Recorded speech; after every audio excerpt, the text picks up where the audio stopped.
Welcome to the Athena Wellness Podcast, the show that invites you to take a seat around the community fire and listen to stories that inspire.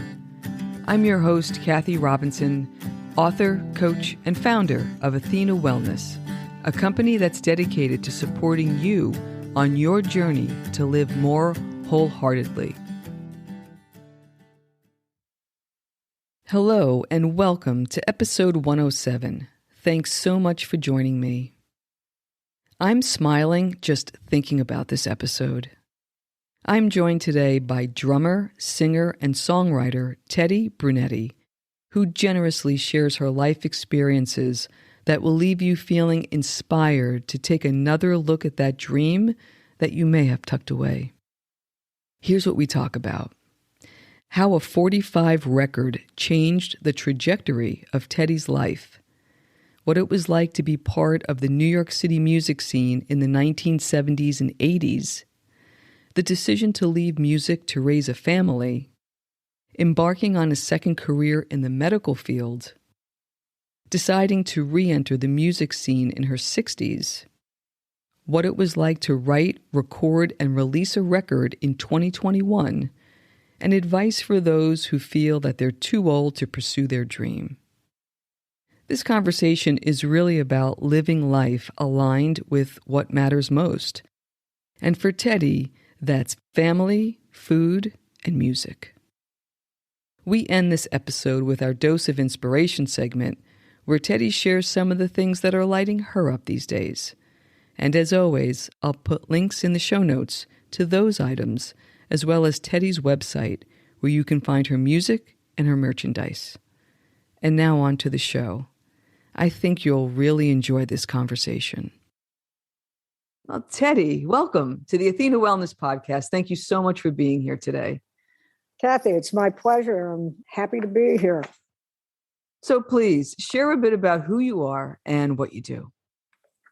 Well, I'm Tedi Brunetti. I'm from Pittsburgh, Pennsylvania. I sing, I write, I play the drums. I have an album out. I'm doing music videos. I have 2 music videos. I'm a grandma, proud of it. And I'm just moving on with this phase of my life in retirement. Retirement, drumming in your own band. I love it. Yeah. I just love it. I can't wait. I've been looking forward to this conversation. Let's start at the beginning. What was it that made you want to pick up a pair of drumsticks? How did that all come about? I was 11 years old.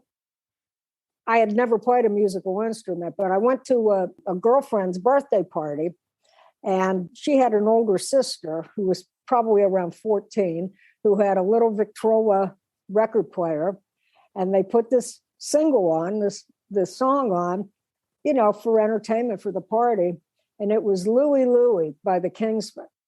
And the drums on that song are bombastic. And something happened.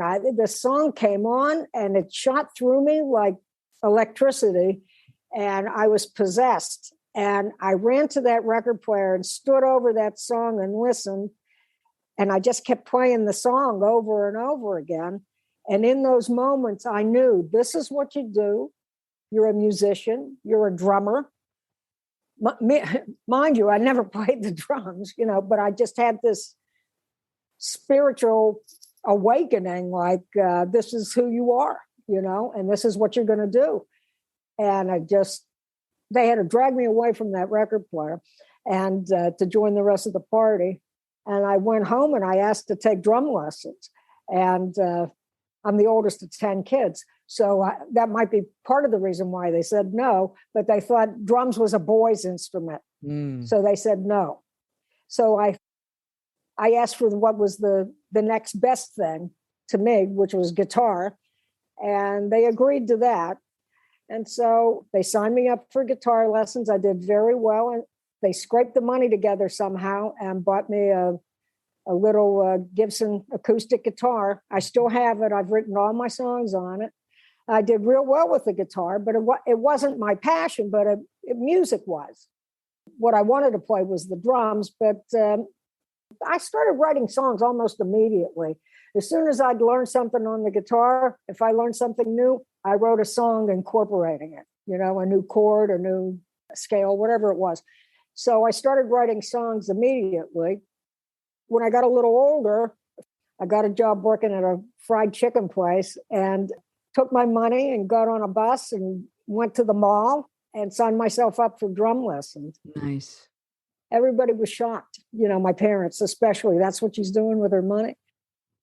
Went to high school, signed up for the band, and I fell in love with the drum lessons. I liked the technique. My first drum teacher was this older guy, and when I think about it, I have to laugh because he'd say, "You're a good girl, right?" I don't know.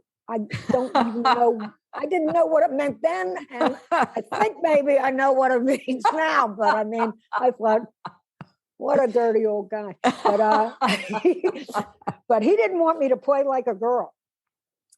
He wanted me to slam it. All right. So he'd say, "Okay, I'm going to walk down the hall. I want to make sure I can hear." He'd always tell me, "You're not playing on eggs." And the funny thing is, later after high school, I had wonderful men in my life who mentored me. And when I was younger, it started with this Mr. Olibrand. He didn't want me to play like a girl. He wanted me to be a drummer. That was cool. And then my high school band director, Mel Rush, and then the other band director, Mike Calera, they supported me because I wanted to be a music major. And they helped me with that. They helped me. They would give me hall passes to get out of class to go down, and they started teaching me like woodwind instruments. I learned to play the bass clarinet a little bit because they knew I'd have to do this when I got to college. They helped me and they encouraged me.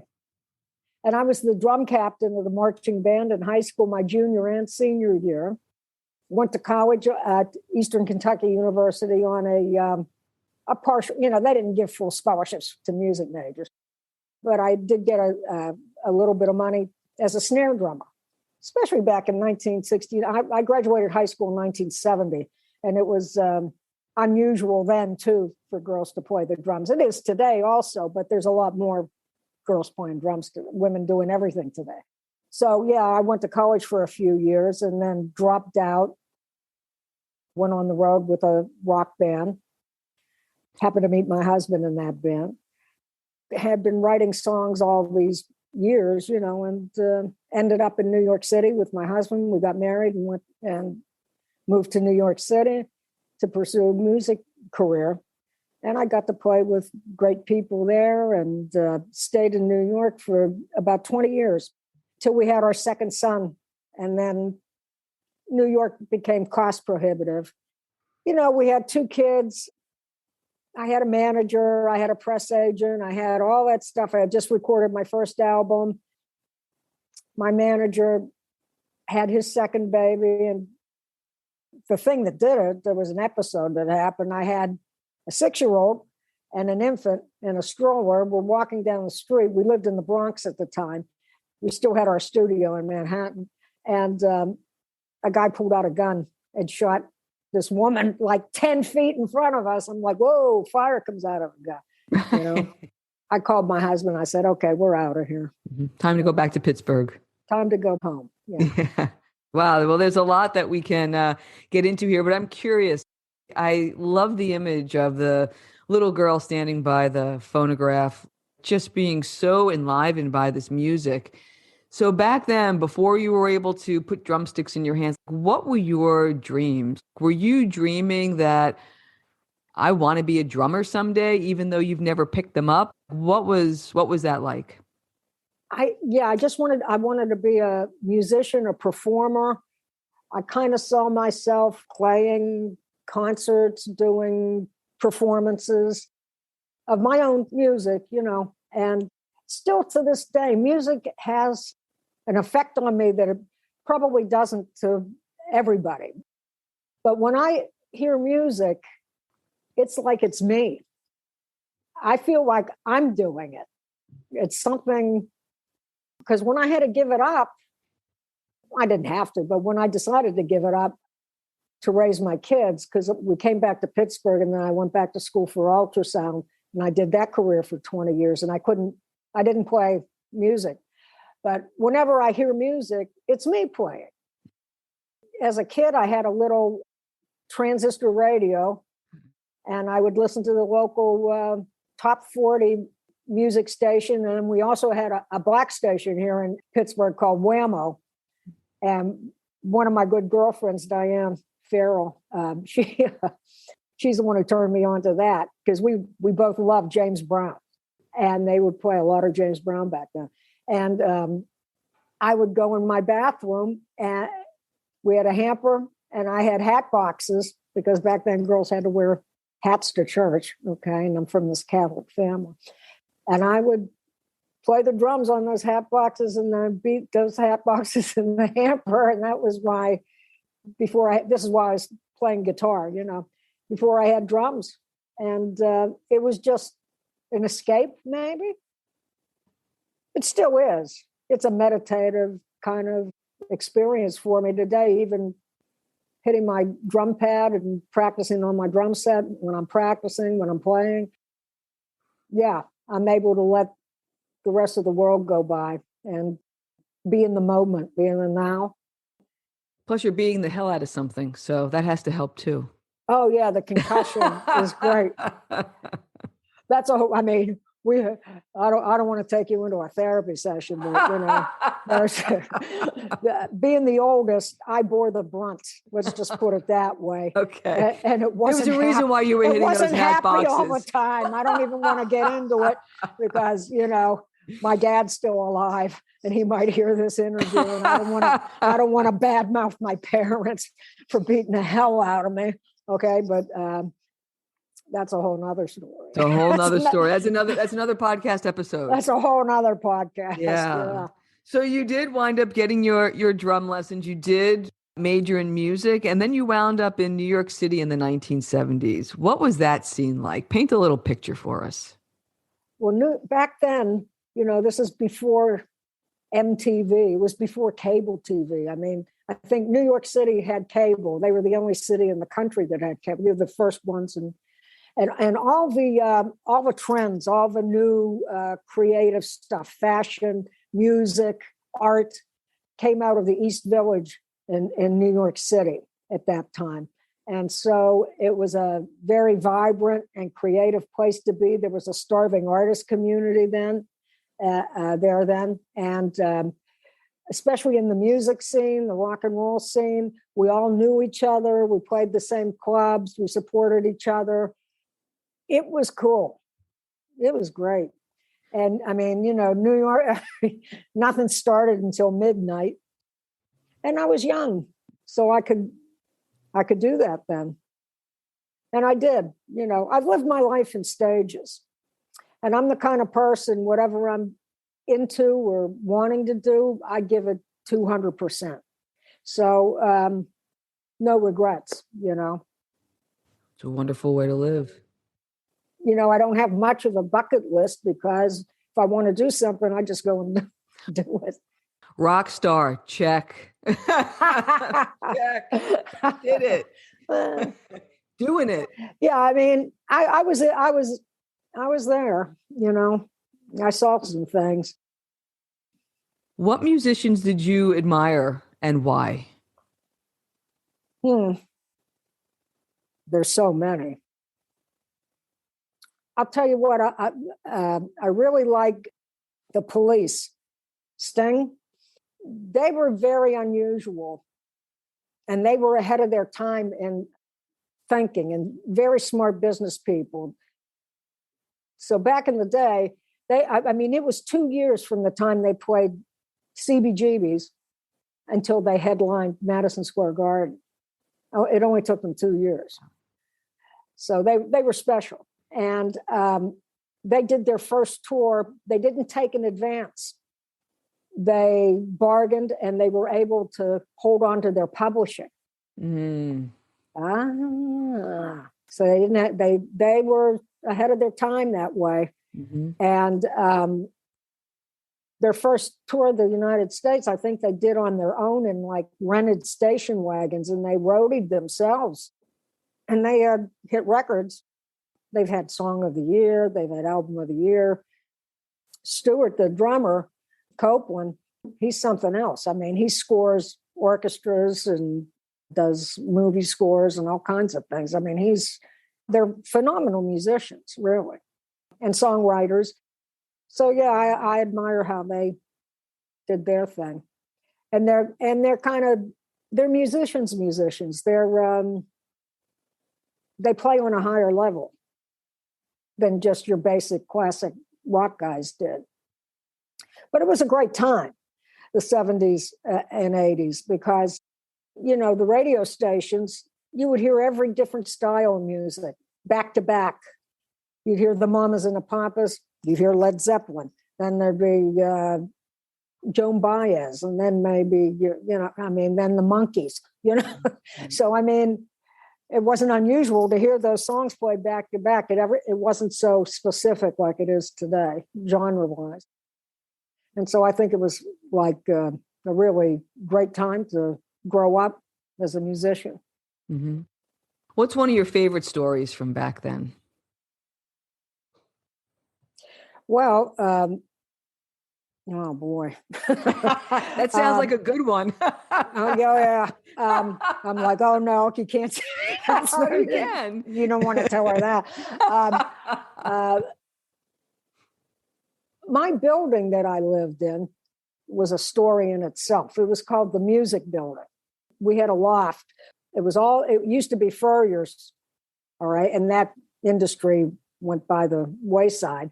And so, like, we had a loft. We had to put all our own fixtures in. It was a rental, but we invested some money into the space. And you could play music there 24/7. We were one of the first tenants in that building. And we moved in and we were working on our place. We were putting the kitchen in and a shower, a bathtub, that kind of stuff. And like I said, you could play music 24/7. So we hear this guy underneath us. Half the building was most of the building was still empty. All right. They hadn't rented it out yet. It hadn't become a thing yet. They advertised in the Village Voice, and people were moving in regularly, and it became a hot spot. But this guy underneath us, Johnny Thunders, I don't know if you know him, but he's a icon in the punk. The New York Dolls. That's it. Yes. There you go. Oh, wow. You don't know who you're talking to. You think I'm just a wellness coach. What the hell? She knows the New York. You don't look like you know the New York.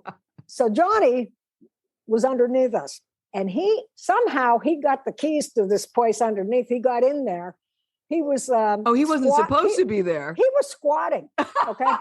Sounds like Johnny. So we were working on it. We're scraping paint and we're trying to fix stuff up, and and we're young and we're newlyweds. And after our wedding, we got money when we got married, right? We had a nice big Italian wedding here in Pittsburgh, and then moved to New York. So we had a little bit of a bankroll to get us started. And so that's how we were able to do the kitchen and all that stuff. And so we were working on it, and then we're here, one guitar note, bing, bing, bing. And this was going on for hours, all right? For literally hours. So now it's like 3:00 in the morning. And, we had a mattress on the floor at that point. We were still getting our act together as a couple. And I said to my husband, I said, oh my God, what the hell is it? We couldn't sleep, So we go down, we walk down the stairs to the next floor, and here's Johnny's door, and there's a mail chute, right? And there's an exit sign in the hall next to his door.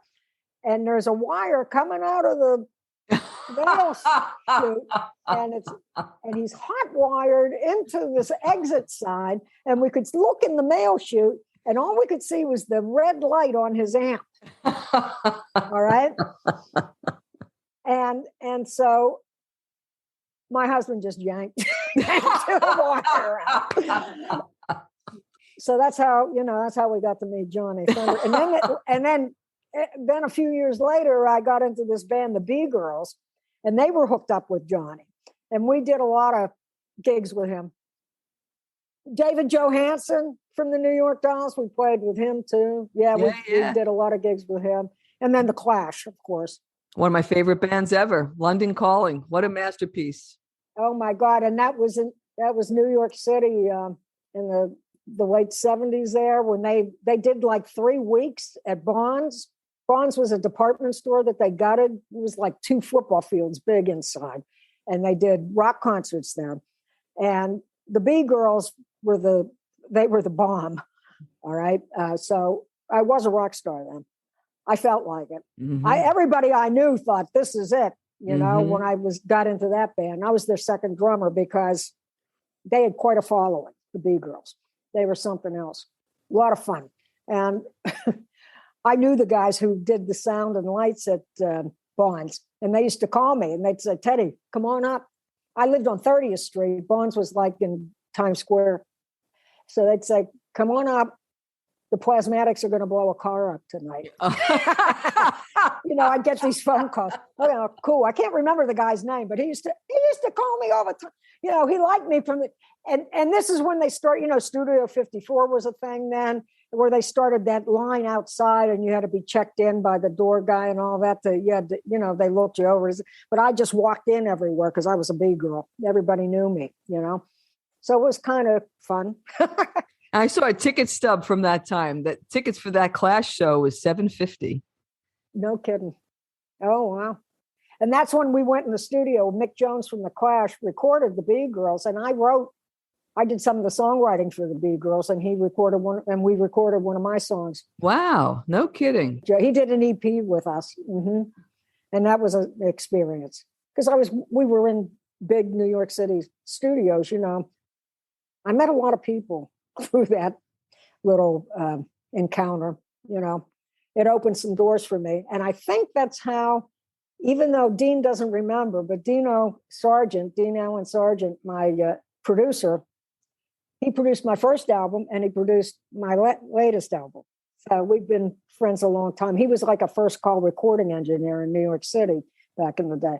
So we can't remember how we hooked up. Mm-hmm. But we think it had something to do with the B-Girls, but I'm not sure. And neither is he. Yeah. So, you know. Mm-hmm. Mm-hmm. So you had this amazing experience in the 70s and the 80s. You had a couple of kids, headed back to Pittsburgh, and you said you went back to school for another profession. What was it like after living the life that you just described, putting on your scrubs and going into the hospital for a day's work? How do you work through that adjustment? How do you navigate that? Well, you know, necessity. And like I said, I live my life in stages. So whatever seemed important at the time. And having children, to me, it wasn't about me anymore. It was about them. And that's what I believed. And I still do. So we were devoted to raising our children. And I wanted to be able to take them on vacations and have a normal, nice family life for them. I wanted them to grow up, you know, and not regret. I wanted them to have a nice life. So I went back to school for ultrasound. I did cardiac and vascular ultrasound for about 20 years. And it was, that was something else. I don't miss it one single bit. I was good at it. I graduated at the top of my class, and you had to have a 4.0 to get into my class because we were all housewives, killer housewives, going back to school. And we didn't have a second chance. You know what I mean? This was it. So it was tough. And as far as the schoolwork went, you know. And I worked for some wonderful doctors along the way, but I didn't dig it. And my husband said, you've met more assholes in the medical field in like 1 or 2 years than we did in 20 years in New York City. And we were dealing with heroin addicts in the East Village. But there's something about an artist's soul that's different. All right. There's just something about an artist's spirit that was. It's more of a code of honor, of understanding. Yeah. And it wasn't like that in the medical field. I do have regrets. That's one thing I wouldn't have done again, I don't think. I'm glad I have a medical education now that I'm older and things can go wrong, you know, with me, my parents, whoever, kids. it's a nice thing to have to know, but I wish I would have gone to cooking school instead. I really do. So in those 20 years when you were in that profession, do you find that you kept your dreams alive or you kept them at bay, your musical dreams? Mm.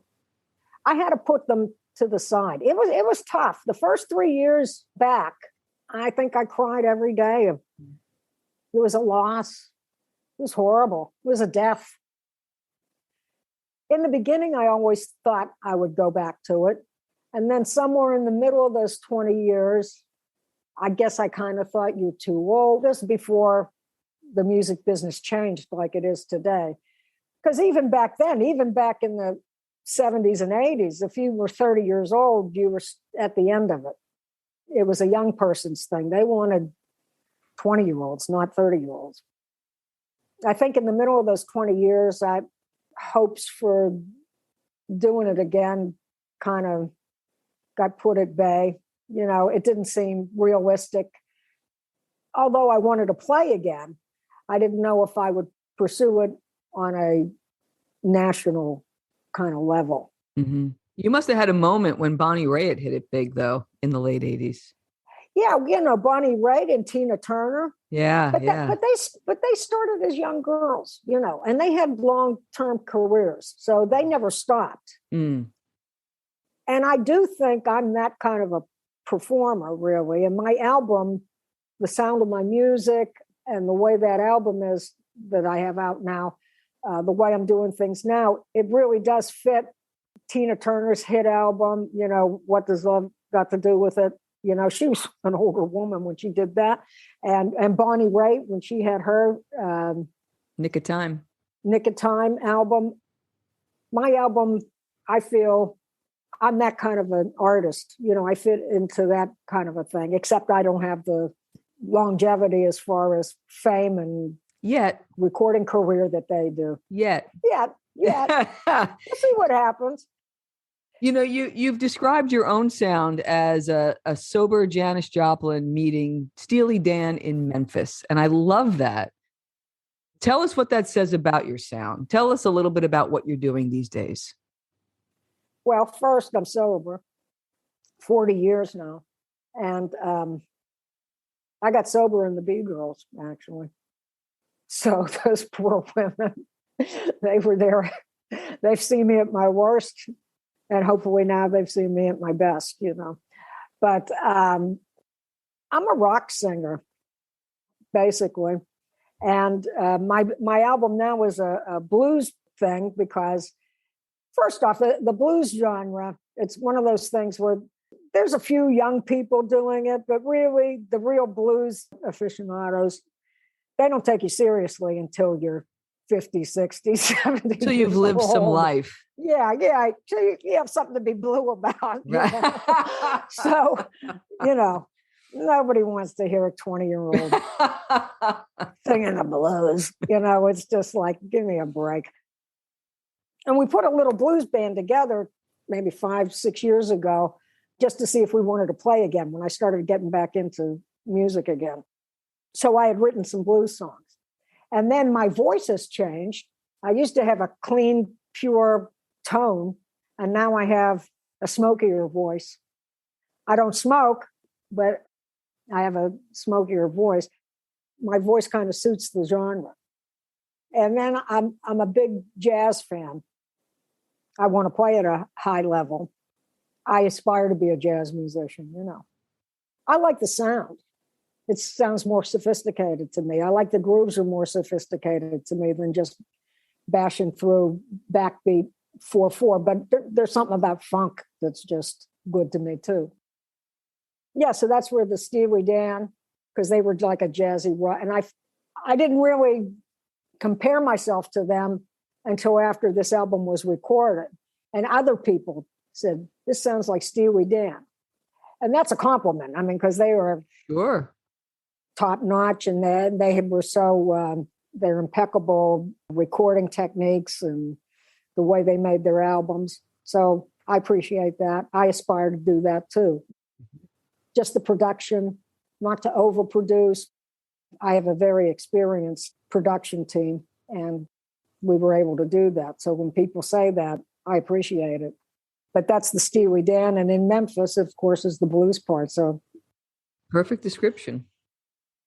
So the first part of that, the sober Janis Joplin, tell us a little bit about your sobriety journey. So you said it's 40 years now. How did that come about, and how did you handle it, and how do you feel today? Well, I feel great today.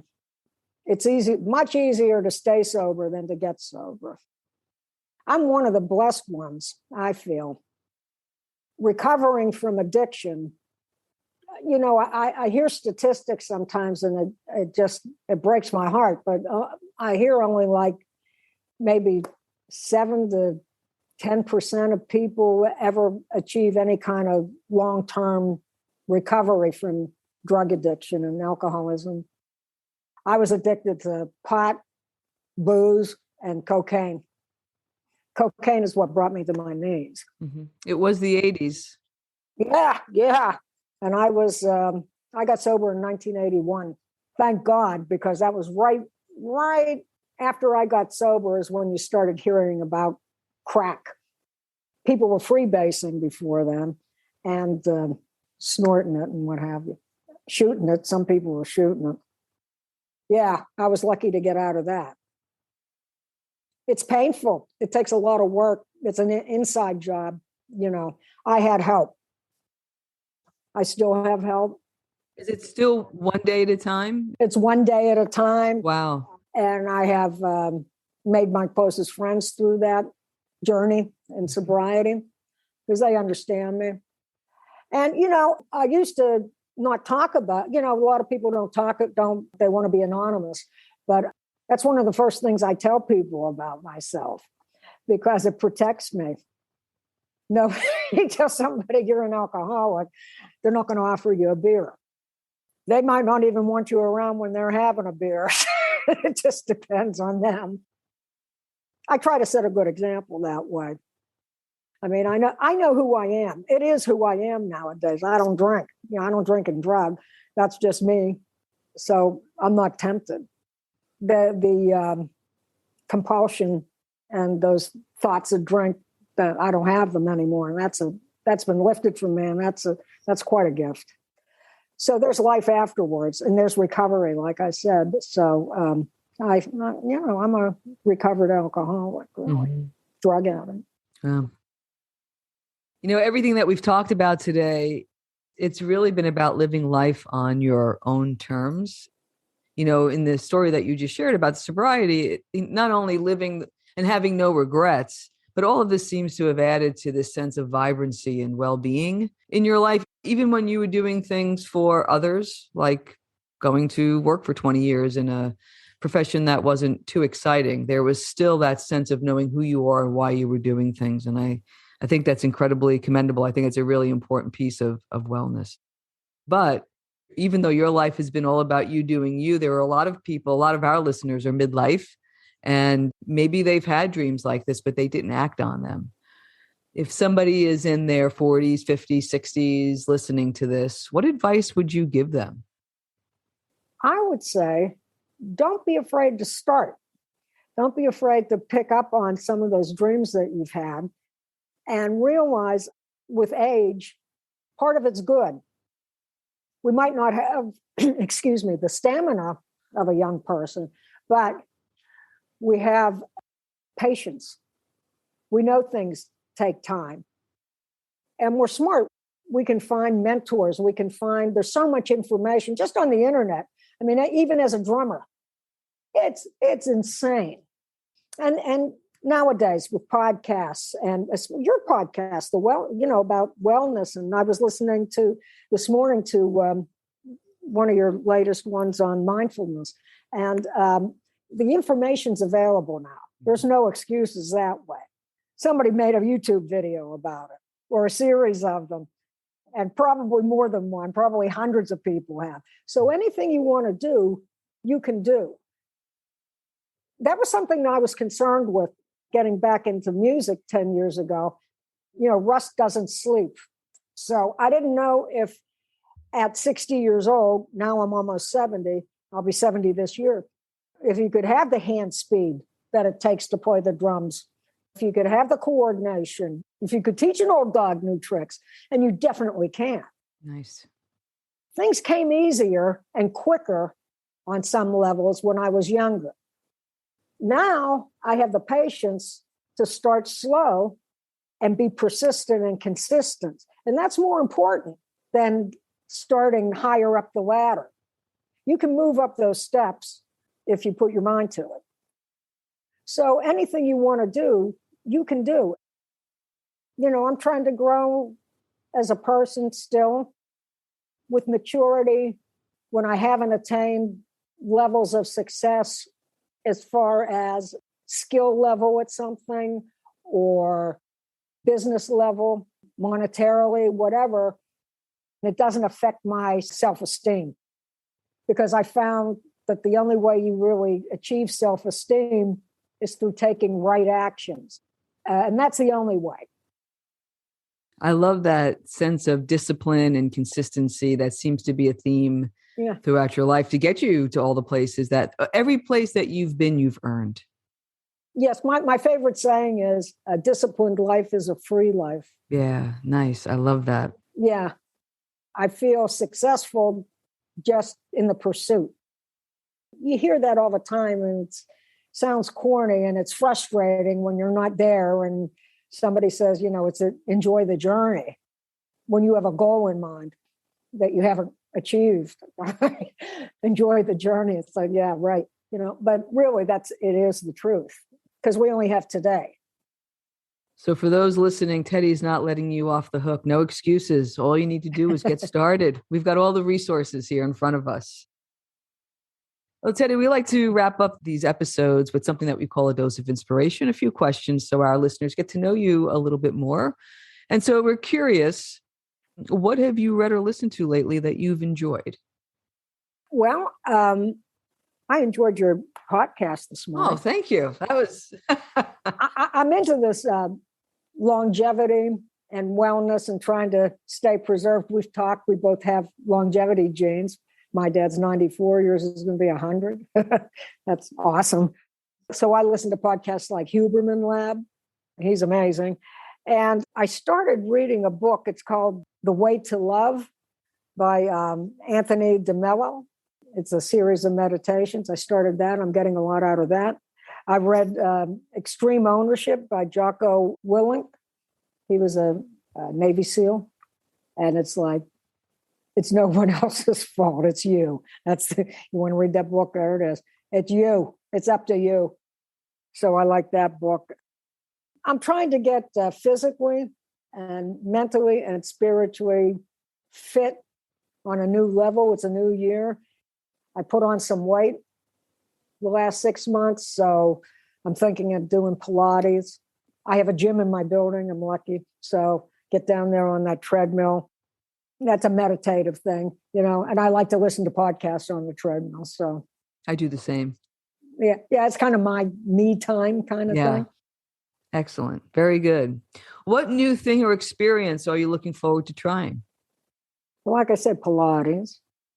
I'm thinking of making a trip, taking a trip with my husband, driving across the country. I haven't been out west like Montana or Utah, those cowboy kind of states. I want to see it. I haven't been to the Grand Canyon, so I'd like to see that. Yeah, and I'm enjoying being a grandma right now. I have a 6-month-old grandson, Ward, who is just the apple of my eye, and my other grandson, Ollie, and my granddaughter, Sophia. I've been enjoying their company over the holidays. I get a lot of pleasure from them. Perfect. Well, I think we talked about your road trip. Is there anything else that you would add to your perfect road trip on what you would do and where you would go? Well, I'm a foodie, so I'd be hunting out great restaurants, experiencing local cuisine. I like sports. I like to have events when I go places. I've taken barbecue trips where we, went to Nashville, Memphis, New Orleans, Texas, and ate barbecue for a couple of weeks. Nice. Did the circuit. Yeah. And I'm sure there was good music around that circuit too, right? Yeah, we go to jazz clubs just about everywhere we go. I want to hear the best musicians I can, you know. Nice. What has you feeling inspired these days? What's lighting you up? Well, my grandchildren. And it's funny. I mean, I'm realizing that I'm getting older. I have some friends with some serious health problems, which is heartbreaking. But I don't feel old at all. I feel my age on a maturity level. All right. I can see how far I've come, and I see what my values are, because I have kids that are in their 30s now. They're still pretty young, and they're learning that I can take care of myself now. This is one of the things I need to start doing, pleasing myself, because I'm there for everybody else. I can put up some boundaries, and like I said, I'm trying to get back into my own schedule again, and my own routine.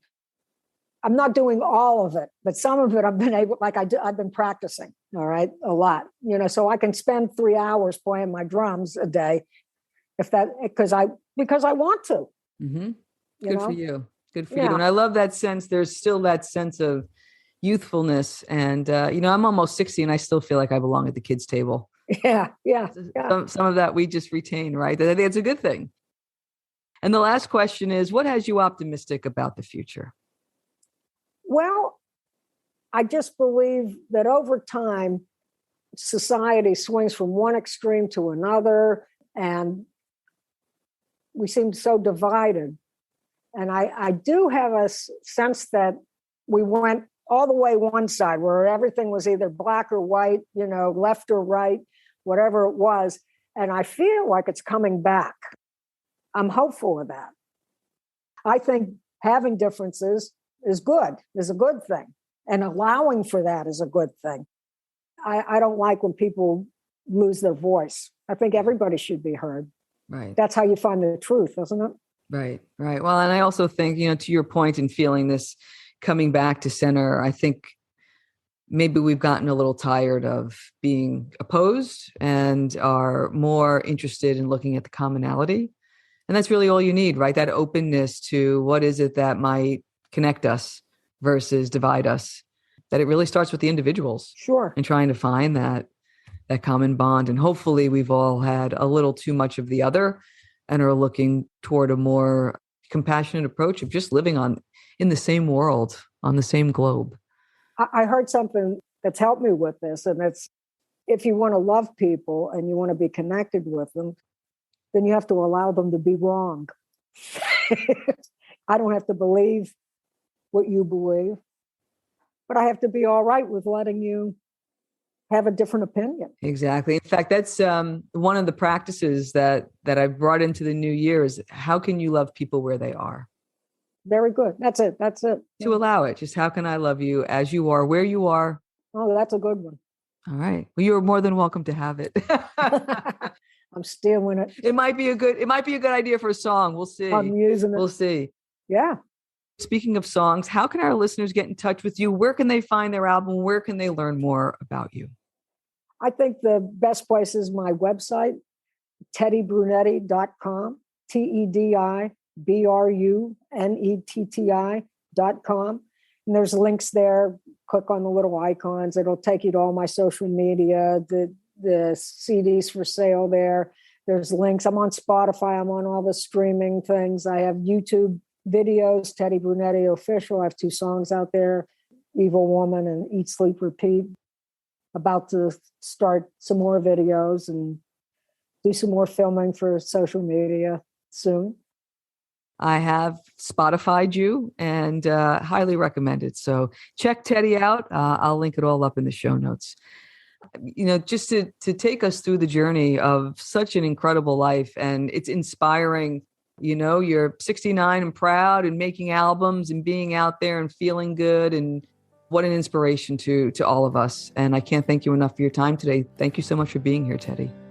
Thank you, Kathy. And I wish you peace and love and health in this new year. Thank you so much. Thank you so much for joining me today. I know there are many ways you can spend your time. Thank you for choosing to spend it with me. Until our paths cross again, be kind to yourself and show your warrior spirit some love. If you know anyone who could benefit from today's episode, please pass it on. And many thanks for supporting the show by subscribing and leaving a review. It means a lot, and it helps others find their way to our circle. If you'd like to access the show notes, have a question you'd like addressed on a future episode, or would like a transcript of this episode, visit www.athenawellness.com/podcast. Until next time, be well.